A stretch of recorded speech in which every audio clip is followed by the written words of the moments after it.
टिहरी बांध का एक महत्वपूर्ण सवाल है। टिहरी बांध जब बनना शुरू हुआ था और टीएसडीसी बनना तो उत्तर प्रदेश के जमाने में हुआ। पहले सिंचाई विभाग ने बनाया, फिर टीएसडीसी को हैंडओवर हुआ। 1998 में टीएसडीसी ने काम संभाला। हर विस्थापित परिवार के एक सदस्य के लिए आश्वासन दिया गया था कि एक बेरोजगार सदस्य को हर परिवार से नौकरी दी जाएगी। 1998 में उसको वापस ले लिया गया। आज भी टिहरी बांध में पीएसपी पर काम हो रहा है, जो सेकंड फेज है। अभी केवल 1400 मेगावाट की बिजली पैदा हो रही है, प्रथम चरण और कोटेश्वर। सेकंड फेज का निर्माण कार्य आज भी जारी है, लेकिन उस समय का कमिटमेंट था विस्थापितों से, सरकार ने वो वापस ले लिया। तो ये मैं अपनी व्यथा भी बता रहा हूं, और ये केवल टिहरी की व्यथा नहीं है।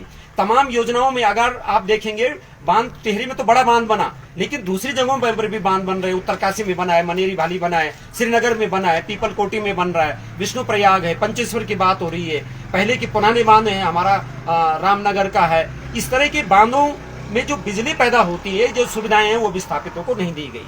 तो टिहरी बांध का एक सवाल तो ये था, बिजली पानी का कमिटमेंट था विस्थापितों प्रभावितों को कि रियायती दर पर देंगे, लागू नहीं हो पाया। और ये जो प्रतिनिधि 3-3, 4-4 बार से राज्य में विधानसभाओं में, संसद में जा रहे हैं, ये कभी उठाते ही नहीं है। मैंने कभी नहीं सुना कि हमारी जो यहाँ से सांसद है, उन्होंने कभी लोकसभा में ये सवाल उठाया हो कि टिहरी के लोगों ने अपनी जमीन, मकान, ये बलिदान दिया है, तो उनको बिजली पानी निःशुल्क होना चाहिए। या फिर एक और सवाल है, टीएसडीसी जब बना उत्तर प्रदेश के जमाने में, तो केंद्र और राज्य का जो अंश था वो 75-25% है। लेकिन राज्य बनने, उत्तराखंड राज्य बनने के बाद, वो राज्य का जो हिस्सा है उत्तर प्रदेश का, वो 25% उत्तराखंड को आज भी नहीं मिला है। जबकि उसके लिए कोई बहुत बड़ी कवायद की जरूरत नहीं। टीएसडीसी का एक बायलॉज बना हुआ है। बायलॉज में अगर एक लाइन का संशोधन हो जाए कि इस बायलॉज में जहां कहीं अंश के मामले में, शेयर के मामले में उत्तर प्रदेश राज्य लिखा है, उसके स्थान पर उत्तराखंड राज्य पढ़ा जाए, तो वो 25% की हिस्सेदारी हमारी आ जाती है। तो अब ये मैं बताना चाहूंगा, इसके डेटा हैं, अगर वो 25% हिस्सेदारी हमारी मिल जाती, वो रेवेन्यू हमको मिलेगा, तो हर वर्ष 500 करोड़ रुपए उत्तराखंड को मिलेगा। पिछले 18 सालों में 9000 करोड़ रुपए ऐसा है जो उत्तर प्रदेश के पास जा रहा है, लेकिन टिहरी बांध की कमाई है। अब आप देखिए, घर बार, खेती लोगों की डूबी, और कमाई जो है उत्तर प्रदेश ठाठ से कर रहा है। उत्तर प्रदेश का 1 इंच जमीन नहीं डूबा। अपर गंगा कैनाल जो हरिद्वार से जाती है, दिल्ली पश्चिम उत्तर प्रदेश पर सिंचाई दे रही है, जिस नहर के जरिए दिल्ली को पानी जा रहा है। दिल्ली में टिहरी बांध की बिजली और टिहरी बांध का पानी आप सब जानते हैं निःशुल्क बंट रहा है घर घर। लेकिन वही पानी टिहरी में न तो पानी निःशुल्क हो पाया आज तक, और न वो बिजली रियायती दर पर दी जा रही है। 25% की हिस्सेदारी तो बड़ा सवाल ही है। मैंने ये पहले भी सवाल उठाया था कि 25% की ये पूरी हिस्सेदारी थी, ये केवल 12% रॉयल्टी हमको दे रहे हैं। तो क्या कोई प्रतिनिधि, कोई सरकार, चाहे पहले कांग्रेस की सरकार रही हो, उसके बाद बीजेपी की सरकार रही हो, केंद्र में रही हो, राज्य में रही हो, बारी बारी शासन करते रहे, लेकिन उत्तराखंड को ये 25% की हिस्सेदारी का अधिकार नहीं दे रहे हैं। और अब तक 8000 करोड़ रुपए 18 साल में हमारा उत्तर प्रदेश के खाते में चला गया। हमारे हिस्से केवल 4000 करोड़ रुपए के करीब आया, जो कि पूरा हिस्सा, एक एक पैसे का, करोड़, लाख रुपए, हजार पैसे में हम बता सकते हैं कि 13,000 करोड़ रुपए हमारा बनता था। अगर ये पैसे हमको मिलता उत्तराखंड में, तो विकास की कितनी योजनाएं बन सकती हैं, कितने विद्यालयों को, कितने अस्पतालों को हम यहाँ सुधार सकते थे। एक और महत्वपूर्ण बात आपके नॉलेज में लाना चाहूंगा कि ये जो रेवेन्यू हमको मिलना था, न केवल टिहरी बांध से, बल्कि जैसे मनेरी भाली फर्स्ट सेकंड स्टेज, इसके अलावा जैसे कालागढ़ रामनगर वाला बांध है, श्रीनगर में बिजली पैदा हो रही है पुराने बांधों में, डाक पत्थर वाला है, कुमाऊं में कुछ छोटी परियोजनाएं, इन सब परियोजनाओं के रेवेन्यू का 20% हिस्सा नदी घाटियों के विकास के लिए दिया जाना चाहिए था। इसके लिए एक कानून बना हुआ है, मेरे पास यहाँ पर है, भागीरथी नदी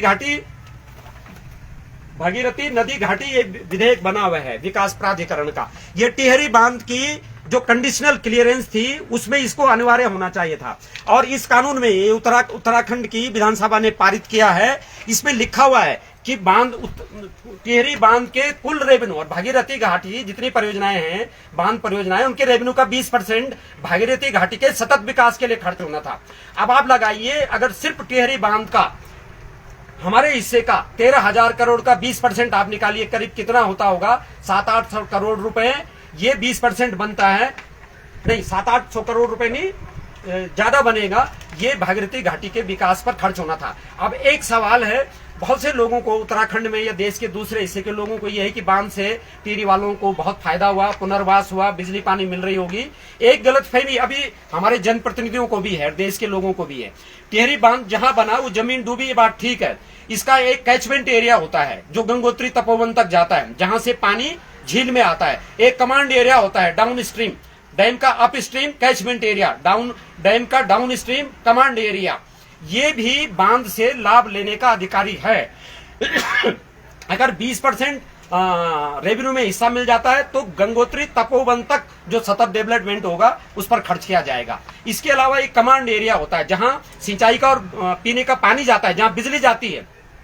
दिल्ली तक इसका, पश्चिम उत्तर प्रदेश तक इसके कमांड एरिया में शामिल है। लेकिन कमांड एरिया को तो लाभ मिल रहा है डाउन स्ट्रीम में, लेकिन अप स्ट्रीम तक, चाहे वो घुत्तू बूढ़ा केदार तक हो या गंगोत्री तपोवन गौमुख तक हो, उसको कोई लाभ नहीं मिल रहा है। जैसा कहते थे कि जवानी और पानी नीचे जा रही है, तो बिजली तो ऊपर जा सकती थी, बिजली की लाइनें तो ऊपर जा रही हैं, तो लेकिन बिजली में भी कोई हिस्सेदारी नहीं मिल पाई।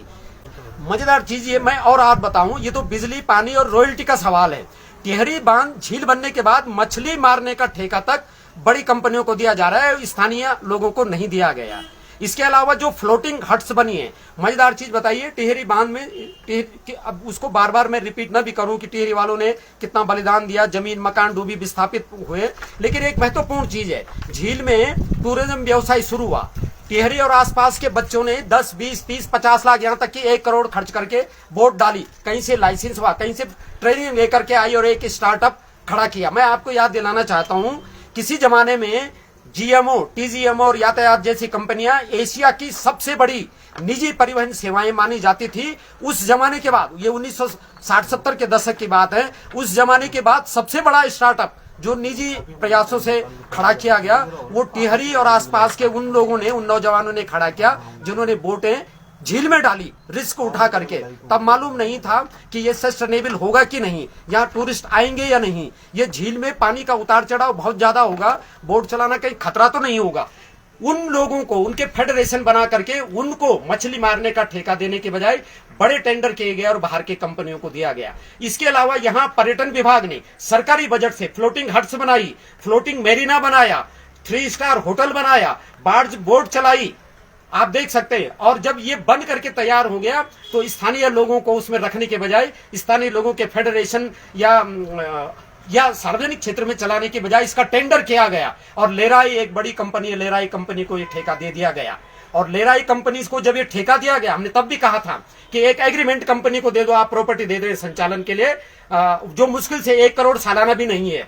उनके साथ ये हमारी सरकार ये एग्रीमेंट नहीं कर पाई कि आप यहां जब रोजगार देंगे तो स्थानीय लोगों को लगाएंगे। तो इतना बड़ा छल टिहरी के लोगों के साथ होता रहा। ये हमारा उत्तराखंड है, हमारे लोगों ने अपने गांव डुबाए हैं, हमारे लोगों ने पलायन किया है, हमारे लोगों की संस्कृति बर्बाद हुआ है। हमारे लोगों को यहाँ हिस्सेदारी चाहिए। यहाँ के डैम की 12% रॉयल्टी नहीं, कम से कम 50% हिस्सेदारी यहाँ के स्थानीय लोगों को चाहिए। और मैं ये विश्वास दिलाता हूँ, इस टिहरी डैम में कोई 100-200 करोड़ का टर्नओवर नहीं है, हजारों करोड़ का टर्नओवर है। और उसमें आप समझिए कि अगर हमें 50% हिस्सेदारी मिल जाती है तो कई अरबों खरबों रुपए जो आएगा, उससे कितने लाखों युवाओं को हम रोजगार उपलब्ध करवा सकते हैं, अपने इस उत्तराखंड को आगे बढ़ा सकते हैं। ये हमारी सोच होनी चाहिए और ये हमारी सोच है। अगर मौका मिला तो इस बात को दिल्ली के संसद के अंदर, इस भारत की संसद के अंदर जोरों शोरों से उठाया जाएगा कि भुगतान हम करें, लोग हमारे गांव समाज आए, हमारे संस्कृति खत्म हो जाए, पलायन हमको करना पड़े और हिस्सेदारी आज। क्योंकि ये मैं इसलिए बोल रहा हूँ, एक कॉमन सी बात है, अगर कोई 2 भाइयों में बंटवारा हो जाता है तो जिस भाई के पास जो हिस्सा चले जाता है वो उसका हिस्सा हो जाता है। जब इस डैम की बुनियाद रखी गई तब भले ही हम उत्तर प्रदेश में थे, क्या जो विभाजन के दौरान जो उत्तर प्रदेश में परिसंपत्तियां गई है, जो उनके यहाँ गई है, क्या उसकी रॉयल्टी मिल रही है? जब वहां से हमें नहीं मिल सकती है तो यहां से उन्हें क्यों मिल रही है? और सरकारें क्यों डरती है? मैं ये सच्चाई भी बताना चाहता हूं। सरकारें इसलिए डरती है, उत्तराखंड एक छोटा राज्य है, यहाँ सांसद की 5 सीटें हैं, अगर कुछ भी नहीं होता, ये 5 सीटें भी नहीं आती तो सरकार को कोई फर्क नहीं पड़ता। सरकार इस मानसिकता के साथ आगे बढ़ती है और हम कहना चाहते हैं ये 5 सीटें तो हैं, पर ये पूरे देश के अंदर ये नेतृत्व तय करता है। आज भले ही उत्तर प्रदेश के भीतर हमारे योगी जी उत्तराखंड के हैं, हमें गर्व होता है। आज भले ही मोदी जी के राष्ट्रीय सुरक्षा सलाहकार हमारे उत्तराखंड से, हमें गर्व होता है। आज नौसेना में, थल सेना में बड़े बड़े जो अधिकारी रहे हैं हमारे उत्तराखंड के, हमें गर्व होता है।